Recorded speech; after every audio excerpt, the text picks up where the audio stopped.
কখনো রেশন সামগ্রী কারচুপি, আবার কখনো নিম্নমানের রেশন সামগ্রী। এই ধরনের অভিযোগ শুনতেই এতদিন অভ্যস্ত ছিলেন সাধারণ মানুষ। কিন্তু রেশনের বদলে নগদ টাকা ভাবাই যায় না। চাল আটার বদলে টাকা দেওয়ার অভিযোগ উঠল রেশন দোকানের মালিকের বিরুদ্ধে। চাঞ্চল্যকর ঘটনাটি ঘটেছে খড়িবাড়ির লেধারাম জোত এলাকায়।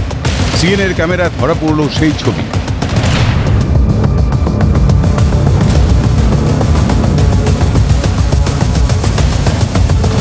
উপভোক্তারা জানান, গত মার্চ মাসে ডিলার রেশন দেয়নি, শুধু স্লিপ দিয়েছিল। এদিন এপ্রিল মাসে রেশনের বরাদ্দ চাল আটার সঙ্গে বকেয়া রেশন সামগ্রীর পরিবর্তে নগদ টাকা দেওয়া হয়েছে। কার্ড অনুযায়ী প্রতি কেজি চালের জন্য 28 টাকা, প্রতি কেজি আটার জন্য 20 টাকা দেওয়া হয়। তা নিয়ে তুমুল ক্ষোভ প্রকাশ করেন উপভোক্তারা। মানে গত মাসে ও স্লিপ করে গেছে, ঠিক আছে, মানে মানে মানে তোর কি ভাই নিয়ে গেছে, ঠিক আছে, মানে বলতে মানে চালগুলো আসবে কদিন পরে দিয়ে যাবো, তারপর নাই চাল দেওয়া হয়নি। মানে গত মাসে এই মাসে আসলো, এই মাসে মানে গত মাসে চালটা এসে টাকা দিচ্ছে এবার, ওটাই টাকা দিচ্ছে। হ্যাঁ, চালের বদলে টাকা দিচ্ছে। হ্যাঁ, টাকা দিচ্ছে চালের বদলে। কে বলছে চালের বদলে টাকা দিচ্ছে? ওই তো ডিলার। আগের মাসে বলে চাল ছিল না, তার জন্য টাকা দিতেছে। এখন মাল নাই, রেশন ডিলার তো ওরকমই বলতেছে মাল নাই বলে। অ্যাকচুয়ালি যে মাসেরটা মাসেই দেওয়া দরকার। হ্যাঁ, মাসেরটা মাসে দেওয়া দরকার, তারপরে পরে মাসেরটা বলতেছে পরে দিব। রেশন ডিলার ঝন্টু সরকার অবশ্য সমস্ত অভিযোগ স্বীকার করেন। তার দাবি, মার্চ মাসের রেশন সামগ্রী দোকানে কম রয়েছে, তাই সামগ্রীর বদলে টাকা দেওয়া হয়েছে।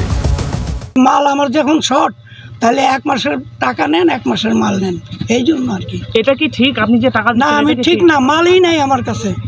কেন মালটা শর্ট হইলে আমি জানি না। দোকানে কর্মচারী মালটা কি করলো আমি বলতে পারি না। এই বিষয়টা কি খাদ্য দপ্তর জানে? না, জানে না, কেউ জানে না, আমি জানি। আপনার নাম? আমার নাম ঝন্টু সরকার। রেশনের দোকানের নাম্বার 37 নাম্বার। অন্যদিকে এই ইস্যুতে তৃণমূল সরকারকে নিশানা করেছে গেরুয়া শিবির। গ্রাহকদের টাকা দিয়ে প্রলোভিত করা হচ্ছে। ইলেকশন কমিশনকে লিখিত অভিযোগ দায়ের করা হবে, জানিয়েছেন বিজেপি বিধায়ক শঙ্কর ঘোষ। কাজ করা কতখানি গহিত সেটা মনে হয় ওনাদের বোঝা দরকার। আমি পুরো বিষয়টি ইলেকশন কমিশনের নজরে আনবো এবং যে ফুটেজ আপনারা পেয়েছেন সেই ফুটেজ দিয়ে এই বিষয়টি নিয়ে একটি কমপ্লেন আমি করব।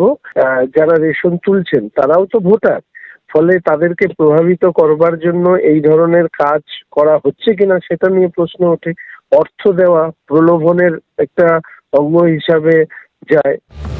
গ্রাহকদের সুবিধার্থে দুয়ারে রেশন চালু করেছে রাজ্য সরকার।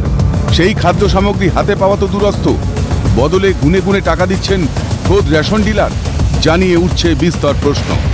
নির্বাচনের মুখে এ ধরনের কাজ করা কি উচিত? ফাঁসি দেওয়া থেকে পিকাই ঘোষের রিপোর্ট, ক্যালকাটা নিউজ।